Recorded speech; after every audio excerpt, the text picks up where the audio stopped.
Salut à tous, ravi de trouver sur canalturf.com pour évoquer les réunions de ce samedi 3 juillet. Nous commencerons par la réunion principale, elle aura pour cadre l'hippodrome d'Anguin avec un quintet au programme et des trotteurs en piste. Nous nous dirigerons donc sur cette réunion 1 et évoquer quelques courses de ce programme avant d'évoquer la réunion 3 sur l'hippodrome de Vire où là j'ai pu m'entretenir avec certains professionnels et drivers y participant avec a priori de légitimes ambitions. On commence par le quintet, prix du Roussillon, exercice de vitesse, départ autostar. Dans cette épreuve, le 7, c'est Enzo Dessart me semble être une bonne base de jeu. C'est un cheval irréprochable depuis plusieurs semaines. Lors de ses 7 derniers parcours, il a signé 7 podiums. Il a couru une fois en gain, il a gagné. Et en 5 sorties dans les quintets, il a signé 2 victoires et 3 places de deuxième. Bref, rien acheté.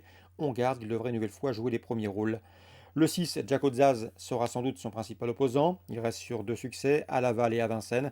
C'est un cheval qui est arrivé l'été dernier dans les box de Jean-Michel Bazir et qui a engrangé 100 000 euros de gains depuis. Là aussi, il s'annonce redoutable. 7 et 6, les deux bases incontournables de ce quintet. Ensuite, j'ai retenu numéro 1, Farouk BR, qui vient de prouver sa forme en s'imposant à Nancy. Le bémol le concernant, c'est qu'il est meilleur qu'à la droite, mais il devrait s'adapter à Anguin et à sa longue ligne droite. Le 4, Eastwood Park, collectionne les bons résultats et les podiums depuis plusieurs semaines. Il reste sur 6 podiums consécutifs. Il compte également une victoire, une place en autant de quintés courus. C'est une première chance, c'est un bon finisseur. La longue ligne droite d'Anguin va l'avantager.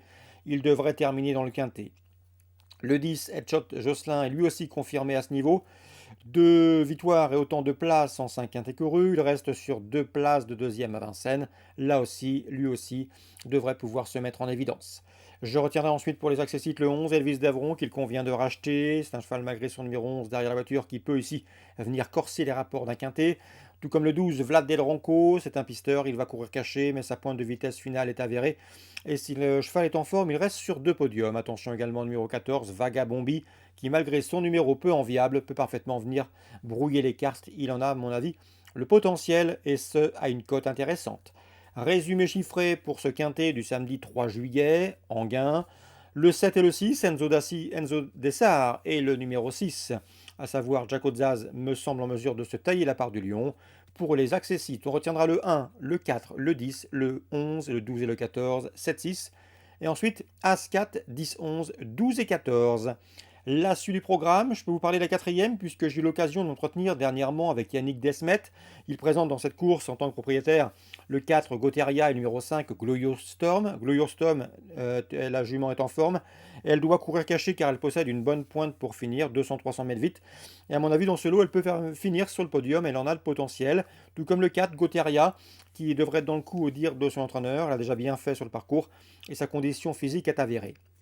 On le reposera toutefois pour découpler le numéro 6, Girl de Bassière, qui reste sur 3 places de deuxième, une régularité qui mériterait d'être récompensée par une victoire, ou le numéro 2 également, Guldewell, qui a eu l'occasion de dominer Goteria à l'occasion de leur dernière sortie commune à Vincennes. Donc en chiffres pour la quatrième, j'ai préconisé le 3, le 4, le 5 et le 6 pour d'éventuels couplets ou trios. Yannick Henry, le concernant, était très confiant la dernière fois avec Fantasia de Ligny 602. C'était une course visée. Elle a gagné très facilement à Vincennes. Le contrat était rempli. Elle est restée en belle forme. On tente donc ici l'aventure à Anguin. Cette fois-ci, il y a les mâles sur sa route. Mais sa place est logiquement sur le podium car elle a encore pas mal d'argent à prendre cette saison. Le 601 Eric Zoïl, le 607 Ampiam et DSM viennent de former le couplet gagnant d'une épreuve de même facture et devraient confirmer ici. Eux aussi méritent crédit, tout comme le 5 Gala de Manche qui m'a bien plu dernièrement dans un groupe 2 où elle n'a pas démérité quatrième. Donc la sixième dans l'ordre du programme, 1, 2, 5 et 7, là aussi pour des couplets ou trios. La neuvième, j'aime beaucoup le 904 Flamenco Fac. Je m'étais entretenu dernièrement avec Jules Vandenput Jr. qui l'entraîne. Le cheval a effectué sa course de rentrée à Mons. Il nous avait indiqué sur le site, et l'information était disponible dans nos colonnes, que le cheval était prêt pour sa rentrée. Il l'a prouvé en s'imposant très facilement. Ici, il fait face à un engagement intéressant dans cette course pour des veurs amateurs. Pete Van Pollard sera son pilote, un pilote des plus chevronnés, qui est un habitué de ce genre de tournoi. Et à mon avis, le 904 Flamenco Fac constitue un rival très sérieux pour le 912 Follow Dream, un 6 ans qui a de la marge dans ce genre de catégorie, c'est-à-dire les courses pour drivers amateurs. Donc 904, 912, 912, 904, à mon avis, ces deux-là peuvent parfaitement former le couplet ordre ou le couplet gagnant de cette course. Avis aux amateurs de ce type de pari.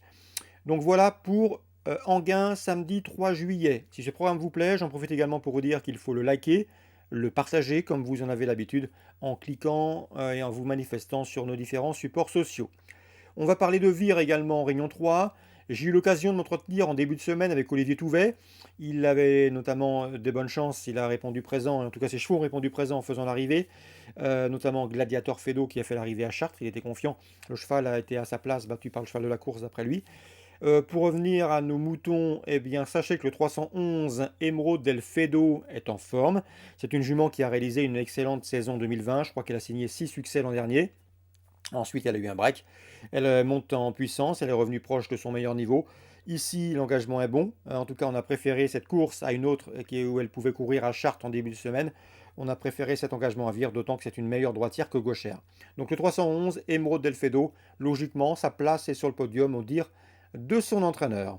On peut lui opposer le 303 Fleur du Landrais. Fleur du Landrais qui a gagné sa dernière sortie autre montée, et ce facilement. Elle sera pieds nus. Elle a 6 ans, elle affronte ses aînés. Alexandre Avivard sera son partenaire. Bref, ici, elle présente de solides garanties. 303, 311.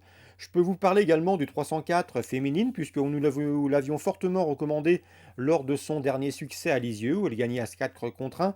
Je m'étais entretenu avec son entraîneur Jérémy Roux. Jérémy Roux, qui est un permis d'entraîner et qui a un parcours assez singulier, puisqu'il est maréchal ferrant de profession et il fait beaucoup de galopeurs dans la région d'Auvillaise.